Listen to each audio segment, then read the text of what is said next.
I'm a strong and very passionate advocate of plastic insofar as lifetime reusable plastic. It's a very strong and durable product. It was accessible to us to make a product in New Zealand out of a plastic material.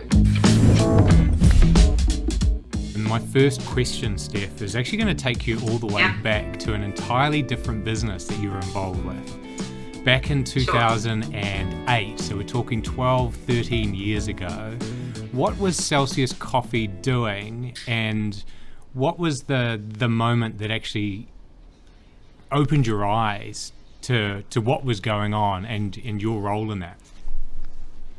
Sure. Look, I'm grateful for that, because it's always good to start back at the beginning and where everything came from. So we've been on this path for a long time, and it's really nice to be able to share the story. So we actually started our coffee roastery in 2004, but obviously it's a really fledgling business, got underway and doing business. And then it was about 4 years into the journey, we realised that perhaps we did want to make some changes to make us a bit more unique in a very, very competitive market space. But there was just something that kept chipping away in the back of our minds that, we wanted to do different, but we felt ethically there was more we could be doing to support the industry, support the growers, and to do better, really. And we were early adopters of the fair trade movement. And when we started roasting the coffee, we went for 100% organic fair trade coffee, and we became a licensed fair trade coffee roaster. We were the first to do that in Wellington, in fact, probably one of the first in New Zealand. And it really set our path for what was then to come. And I think about a year after we started roasting the fair trade coffee and really getting into that whole side of understanding more about our impact, we decided that we wanted to do more again, and we looked at carbon neutrality. And again, that was something very early adopting at the time. There was a new land care research carbon zero program that had launched, and we're quite competitive. And so we decided we wanted to be the first in New Zealand to be a carbon neutral coffee company. So we set about doing that certification, which in hindsight was a massive chunk to bite off. The elephant was enormous, and we tried to eat it all in one bite. But I tell you what, it was certainly worth it in the long run. We became carbon neutral, and ironically at the time, I think it fell on deaf ears for the most part. Sustainability was very early in the dialogue, and people just really didn't quite grasp what the whole thing meant and what it was set to do going forward. But we persevered. We thought, no, this is our journey, this is our DNA, this really resonates with us, and this is what we want to be doing for our business. So as part of that carbon neutrality, we had to be audited, and we had to show what we were doing, and then of course how we could do better. And one of the obvious things that we were doing in a coffee business was not only using single-use coffee cups ourselves, but selling them to our cafe customers. And we looked at the numbers that we were contributing to landfill, and we were just astounded and quite horrified, really. And then when we started doing more research and figuring out what the national impact and then the global impact of single-use coffee cups was, we thought, no, this isn't good. This is something we could potentially look to change. And it was about then the twinkle in the eye for my husband. He said, look, I think we should look at a reusable cup option. And I said, look, fine, babe, go for it. Start seeing what's out there. And so Nick set about doing research to see what was available in the market at the time. And there wasn't really a lot. There were imported products, but only few and far between. They weren't very good quality, and we just weren't satisfied that the solution was there. So number 8 fencing wire mentality, he said, I can do something better. So it's probably a 3-year love affair. Part-time, Nick was still in the fire service full-time. We were running Celsius Coffee. We were starting a cafe. We had a young child. So there was a lot going on at the time. So it was a bit of a hobby sort of pipe dream, if you will, with the cup. But Nick persevered, and he was determined that he was going to develop something that was going to change the face of reuse in the coffee industry. And about 3 years, as I say, he said, I think I've got it. And he showed me this prototype, and I said, well, let's do it. And we found a little manufacturer, a tooling manufacturer engineer in Porirua in Wellington, and he made us a tool, and he started making some cups for us. And we were ready to go to market. We sort of really were finding our way at this point and feeling our way. And we were getting ready to launch, if you will. We had some interest, and we were starting to test the market and get out there. And about 3 months before we were about to launch, the KIWI from Australia launched into Australia and New Zealand. And of course, that just, took our feet out from under us. They saturated the market, and they were the big thing, the big talking point for sustainability and reuse, and this cup that had come into the market that was going to change the face of sustainability in the coffee industry. So of course we shed a few tears, but we aren't ones for sitting back and going, well, that's the end of that journey. We went, no, you know what, this is an opportunity for us to revisit what we've done, make it the best we can possibly make it, and go to market and tell our story and tell our DNA about New Zealand made, and about why we're doing this, and about how we want to make impact in Aotearoa. So we kept going, and we kept forging forward, and what we found was about a year into that journey, people who had bought the KIWI, not all of them, but a lot of them, had then heard about us, and then they were saying, oh, I'm not sure if that product's what we thought it was going to be, and we'd like to try yours. So that's about when we started getting a sense that we had an opportunity here in New Zealand, that people were starting to get ready to take the sustainable journey and to understand a bit more what was going on. So that's the long version. There is a lot for me to unpack there. If yes. I've heard you right, there was sometime in the early 2000s, you and your husband had almost like a purpose shift, that you were successful in roasting and decided we should pay the people who are providing us the beans a fair amount, and fair trade was the mechanism to do that. So that then gave you the story of the liquid that was going to go in the cup. Then secondly, from there you thought, well, let's look at what our emissions are, and if we can reduce or zero rate our emissions, then that's going to future-proof our business and give us another layer of the story. And actually the IdealCUP part, that's the third ring, isn't it? It is, yeah. And the irony, I guess, is that let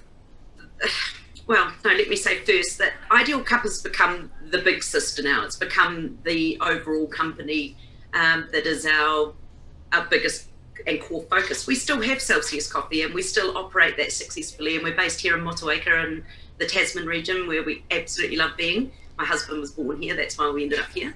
And we're still very happy with what we've achieved with Celsius Coffee, but we wouldn't have, IdealCUP wouldn't exist if we hadn't done that journey with Celsius. So, sometimes we look back on Celsius and think, did we do enough with that business? But then when we look at holistic viewpoint, then we've taken a whole journey, and it's been steps along the way to get us to this point. What would be some of the challenges or learning opportunities for moving from a service business to a product business? How long have you got, Ryan? Look, I tell you what, there's some cynicism and sarcasm there, but I'm sure every SME and business owner has stories to tell, and we've got our fair share. Challenges, I guess. Initially, our challenge was getting market share, I guess, with the moving from, I'm probably rambling a bit. I want to step back, because the coffee business to us was, it's a product business, obviously with a service that went hand in hand with supporting our cafe customers, as well as our business customers that we supplied coffee to. So then having a tangible product going to market, I guess it was not having that experience and having to scale and marketing that product, and in a whole new space where people still didn't really understand what sustainability was. So we were feeling our way as we went. But also one of the key challenges with the sustainability journey and being such early adopters was finding the materials and the things that we needed in order to be able to move forward, because they weren't readily available in the market. So we were kind of creating things as we went along to support what we were trying to do. So I guess what that's resulted in is a much slower journey than perhaps if you decided one day I'm going to roast coffee, I'm going to be aggressive and go in the market and sell coffee, or I'm going to make a cup and I'm going to make it in China, I'm going to bring it here, it's going to be cheap and I'm going to just push really hard to market. The sustainable journey is a lot slower. It's got a lot more steps and a lot more considerations along the way in terms of the circular economy and the product stewardship and the materials you use and how they can be repurposed at the end of their life cycle, et cetera, et cetera. So there's kind of a whole lot of challenges that all blend into one. I hope that made sense. It did. I remember when those first reusable cups came out, and there was this, yes, we need to do this. I can't believe that, we've been talking about sustainability, yet we all walk around in Wellington and there's a cup and we're going to throw it out. But there was some resistance, wasn't there? And it wasn't from the public, it was from baristas who had, muscle memory. So we encountered that a little bit, although I'm fairly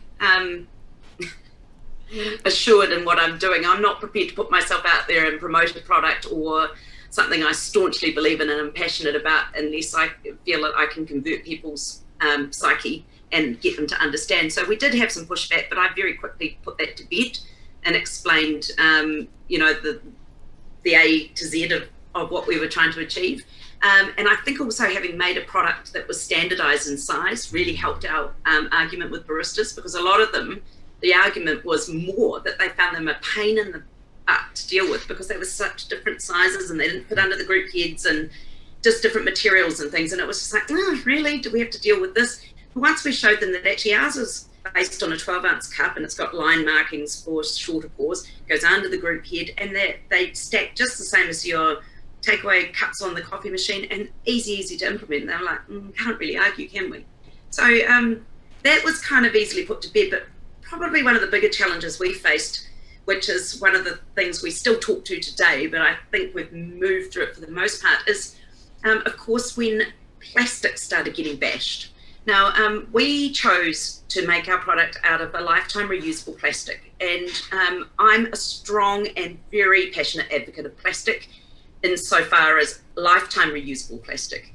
Let's say Tupperware, Graham Care bowls, anything from your childhood that is in your mum's cupboard or in your cupboard still, like I still have some Tupperware from God knows how long, which can be reused for a lifetime and is made to last and designed so well that it will last the distance, and then at the end of its useful life, it can be repurposed into something else.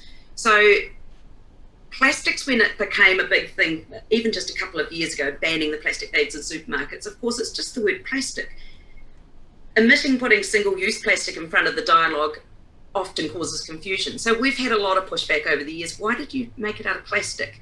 And we chose plastic because obviously it's a very strong and durable product. It was accessible to us to make a product in New Zealand out of a plastic material. We absolutely adamantly wanted to make it in New Zealand. We didn't want to manufacture offshore and import. It's not what our journey was. So choosing plastic made sense to us. And let's face it, if you look at pretty much everything you come into contact with during your day, your phone, your car, your dishwasher, everything has plastic componentry. So we're all exposed to it across such a myriad of products in our life. Single-use plastic, couldn't agree more. Got to go. It's not ideal, and we strongly advocate to remove single-use plastics from mainstream consumerism. But yeah, the argument about plastics, and then once competitors come in the market, they pick up on that and use that as a bit of a opportunity to sort of try and turn it against the product that we have. But I think we've been able to mitigate that through education and facts and being really transparent about what we have and what we're doing. Now, you've also got a unique differentiator there, that it's not just a cup, is it? That it's actually a billboard. I was thinking about this, that it's a drinkable billboard. You can use it if you're a corporate as a brand, or you could use it as something where you could use it for fundraising with a logo of the organisation or the charity that you want to fundraise on. How has that been taken up within New Zealand? Oh, look, I tell you what, Ryan, we've been so grateful for the support from Kiwi businesses that we've had over the years. We originally started with a retail product that we could brand with a generic pretty picture or image that we could then provide to cafes and retail stores to sell. We still do a lot of that, but for the most part, our business has been sustained through corporate and wholesale support, custom branding, anything from 100 cups to 50,000 cups, depending on the client. Obviously, the 50,000 cup orders are the few and far between orders, but we are certainly engaged with some really amazing partnerships with some pretty awesome businesses across Aotearoa. We've done quite a bit of work offshore now too with clients in Canada and the US and the UK. And it's the perfect mechanism to showcase a brand and for the business to showcase their support of sustainable initiatives, to either provide a product to their staff so they can be more sustainable, or use it for an event that they're hosting to showcase their commitment to sustainability and reducing single-use waste to landfill. So we continue to have a really strong uptake of branded product, which is great.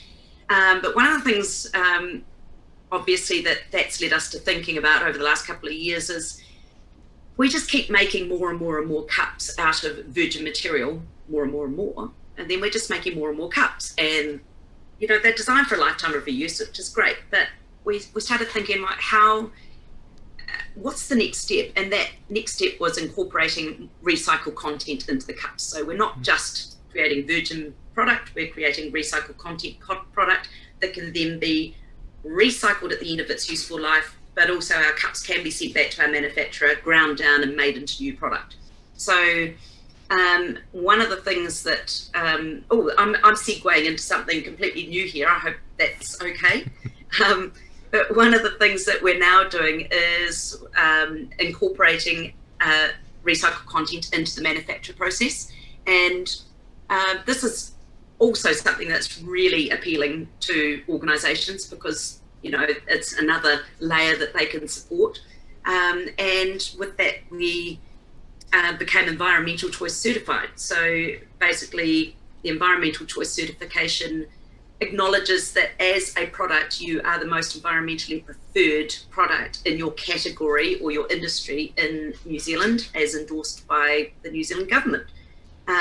So there's really strict criteria. It's not something you can do overnight, and it's not something that you can just throw them a few facts and figures and they go, yeah, great, here's the tick.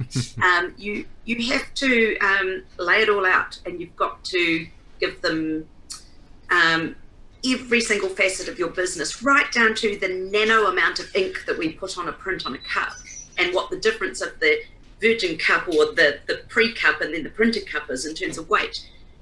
And so they have very strict criteria, and so we had to meet a very strict criteria in order to receive that environmental choice certification. So one of the things we do now is any cup that is contains recycled content gets a manufacture date put on it, so we can trace that back, and it's got full traceability, and it shows the date it was manufactured on.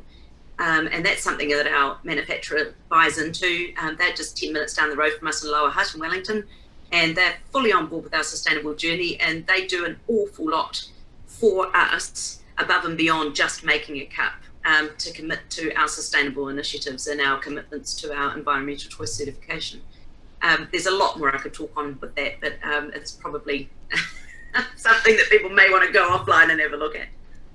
If Buy New Zealand Made wanted to get a branded cup made out of as much recycled material as possible, what are some of the considerations that I'd need to think about in the design and the choice of that product?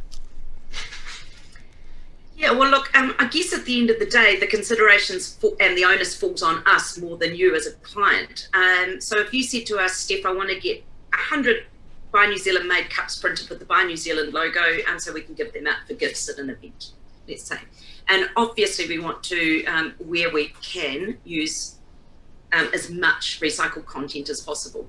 The limitations are that the recycled content available to us is limited.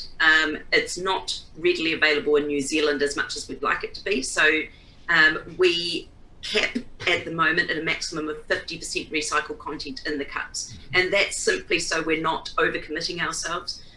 We've done testing with the cups. We can go up to 90% recycled content and still have the integrity of the product, which is phenomenal.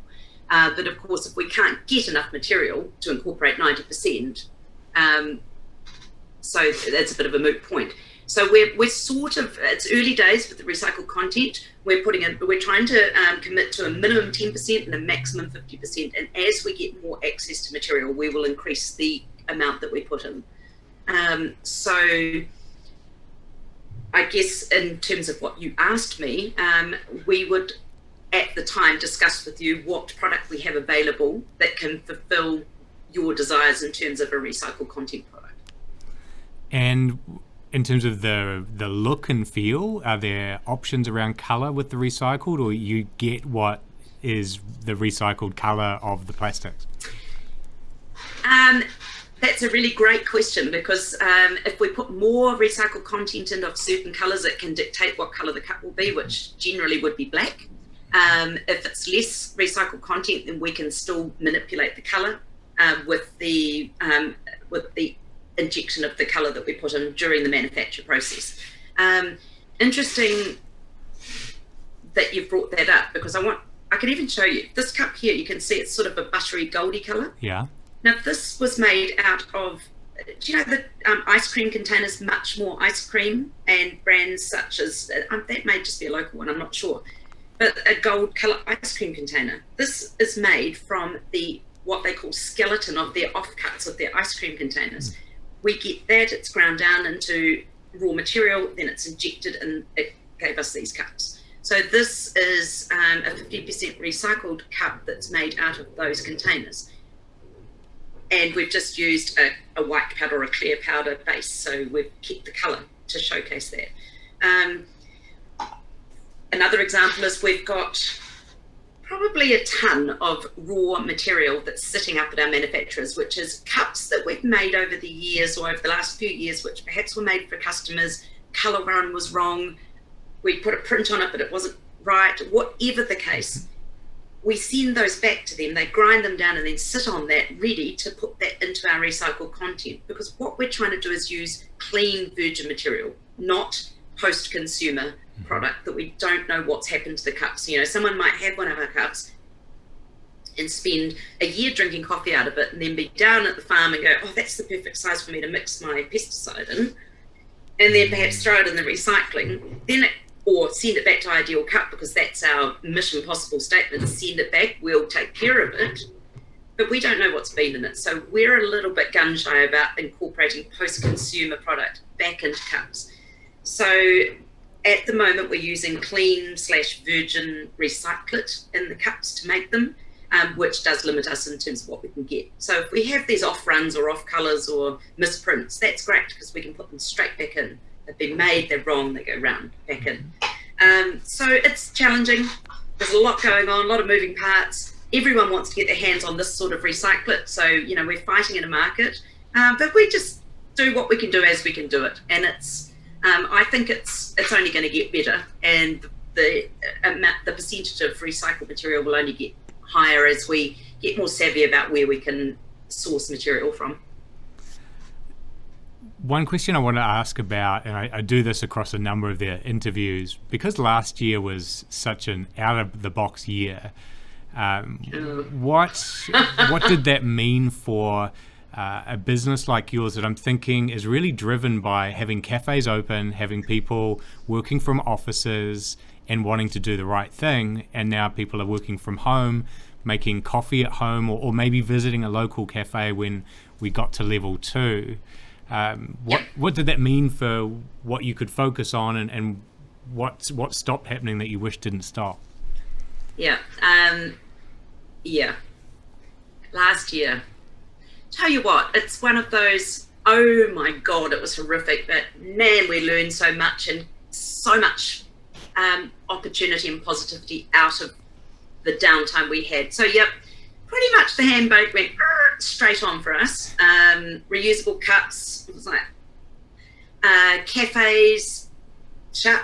Yeah, it was a bit frightening. The sad part, the revenue went 3 months of zero, and we had some big orders in the pipeline, events, all sorts of things which got cancelled, and it was scary. It was really scary because you're constantly thinking, what if this thing comes back, and oh my God, this is our whole livelihood. And we decided that once we'd done all the stuff we could do in terms of planning, wage subsidies, supporting our staff, making sure we kept the business alive, what can we do? And so what we did was environmental choice certification, because we knew that that was going to be months and months of work. And it's one of those things that we would have done anyway, but I think we got it done a lot quicker than we probably would have because we had the time to focus on it. And it gave Nick in particular, he's the guy that does the deep dives and all the real nitty gritty stuff. Environmental choice, I salute him as my husband and the guy that did that, because it never would have happened if I'd done it. You can tell I'm the face of the business. He's the behind the scenes guy. And I think it gave him a really good distraction. And it's just given us, COVID gave us a real good opportunity to stop and think, how can we protect ourselves moving forward as best we can with the unknown of COVID? And, where do we need to focus this business moving forward? So some of it's commercially sensitive. I can't go into great details, but what it's done is it's given us a really clear path forward, and it's helped us make some decisions that we've been humming and hawing about. So still a lot of risk, because one of the things we do, which you kind of alluded to, lots of people at work and things, is we've got a what we call cup cycling. It's our cup swap model that people can go into a cafe, borrow a cup, drop it back. You would have heard of Again. I love that particular way, because it means that I don't need to remember my cup, and if I've forgotten my cup, there's a new one there waiting for me. Yeah, so in 2017 we launched cup cycling. We were the first to do anything like it in New Zealand. We like to lead, we like to continue to grow and lead in the space we're in. And we've got 118 cafes around New Zealand who are part of our network. Wow. That was pre-COVID. We lost an awful lot of cafes during COVID, which is understandable. Some closed their doors, others just decided we're not sure if we want to continue doing this, at least till we feel more confident that the virus is gone for the time being, whatever. So it also gave us time to focus on how we were going to drive that forward and how we were going to make change to support cafes and make it a little bit more of a solid, reliable platform. Prior to COVID, the model ran on a pay a $5 bond once and get access to cups nationwide. But of course, there's the whole, if people don't bring the cups back, managing the fleet of cups and ensuring that they keep moving. So we've used the time during COVID also to develop a whole new level of our model, which is going to include an app. So we're adding tech to the model, and it's going to all be done by a QR scan, because everyone knows how to use that now. Thank you, COVID. That's the only good thing that's come out of it. And the cups will be self-managed by customers, because essentially they download the app, you put in a credit card number, so if after 30 days you don't return the cup, you get charged for it. So you scan it out, then you scan it back in, and they are self-managed. Then the fleet will keep moving.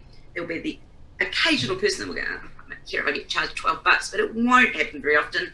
And we'll have this network that just keeps turning over. I really like that. Yeah, we're launching in March. We're aiming for March. It's a very busy time at the moment. It's very exciting. And we've got a new partnership which is launching with a very large industry player, hopefully March. It's all earmarking, and that'll see us growing our network by about 500 cafes initially across New Zealand, who will all be doing this. So it's going to be free for the customer to use. So apart from the commitment to putting in your credit card number, you don't pay any money to use it. 1 monthly membership charge for the cafe, which is significantly low, and they get everything they need up front.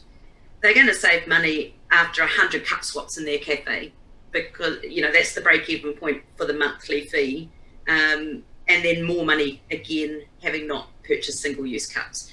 So it's a commitment to sustainability, it's a commitment to wanting to make change, and support their customers to make change. And it's going to save their business money, and it's just a win-win-win. So, it started as a social impact project that we started here in Motueka, and we did it for free across the whole network, all the cafes. And then we suddenly got traction, other regions going, we want it, we want it, we want it. And we've kind of massaged the models over the years, and this is the new version. And I think what it's going to do is just change the face of the whole cup swap idea. But not only that, we're not just stopping at cups, we're making the app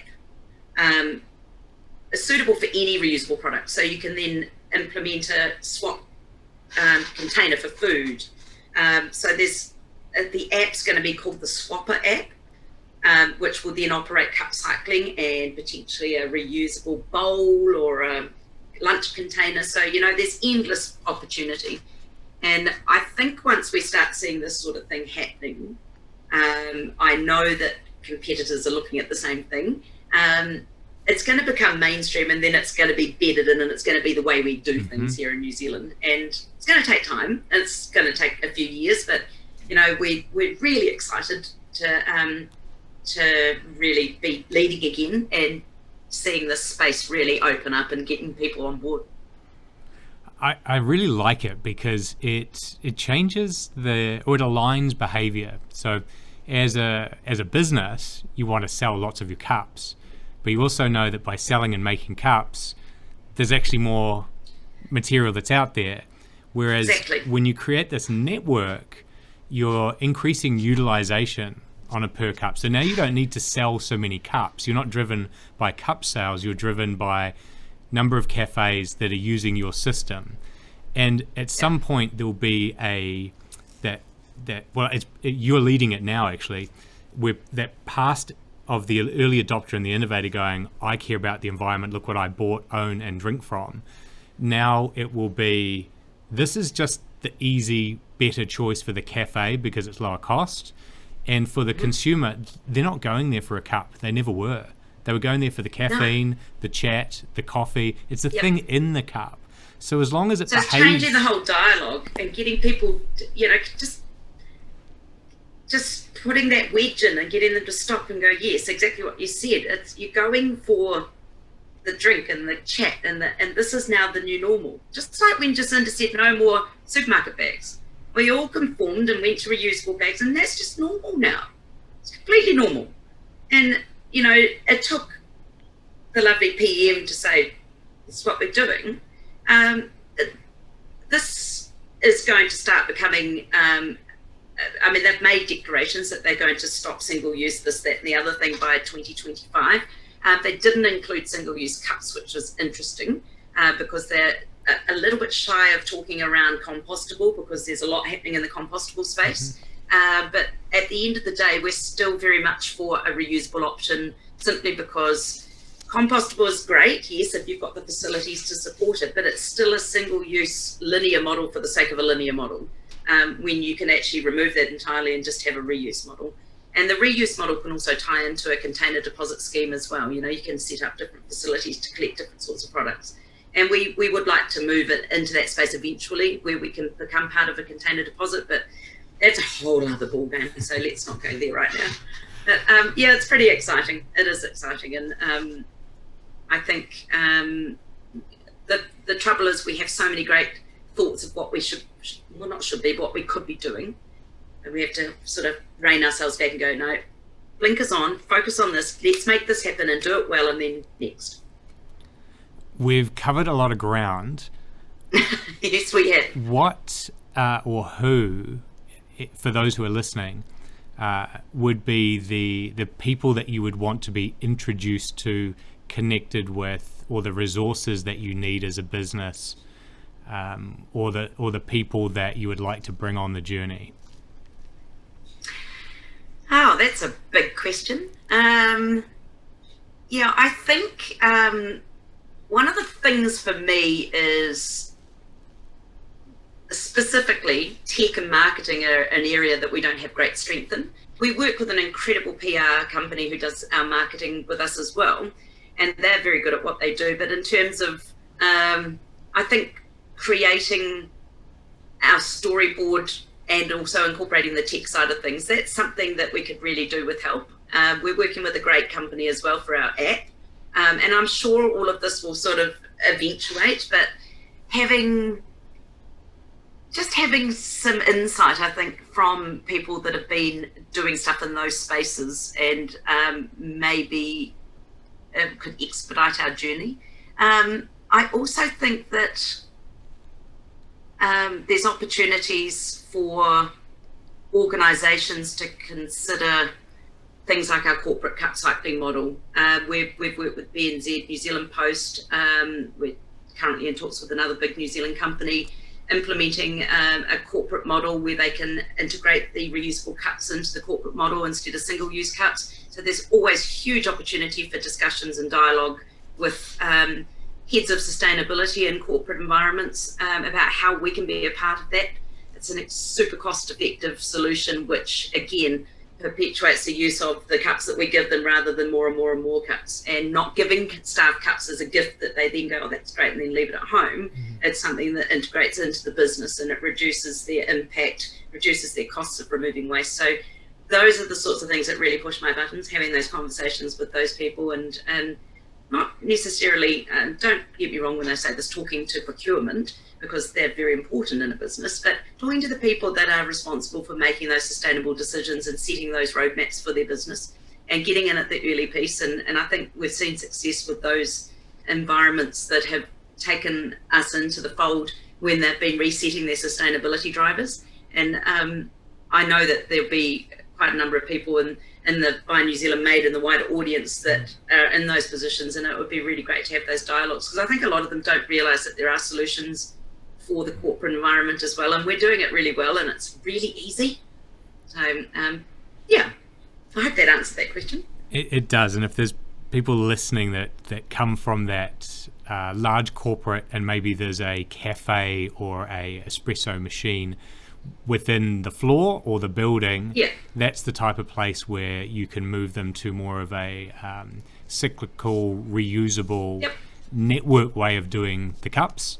And then the second area I have there is the tech and the marketing. And what I kind of read between the lines there is, and correct me if I'm wrong, is that you've got this new concept and you need a way of storytelling for the consumer and for the cafe around what the user experience is, to share why this is just as easy. The friction part is just as simple. Is that, have I read between the lines? I think you have, Ryan. I mean, we've got a fairly sound point of sale, if you will. But yeah, I think just getting that broader understanding out to everyone. I often have these thoughts that there must be somewhere you can go and stand in New Zealand high enough up that you can talk to the whole nation. It's ridiculous to say, but just being able to get that voice out there and make it something that everyone wants to be able to tell, rather than can I pay you $10,000 to do a campaign for me? I just want to connect with people that want to share the sustainability message, because ultimately a lot of what we do doesn't actually make us revenue.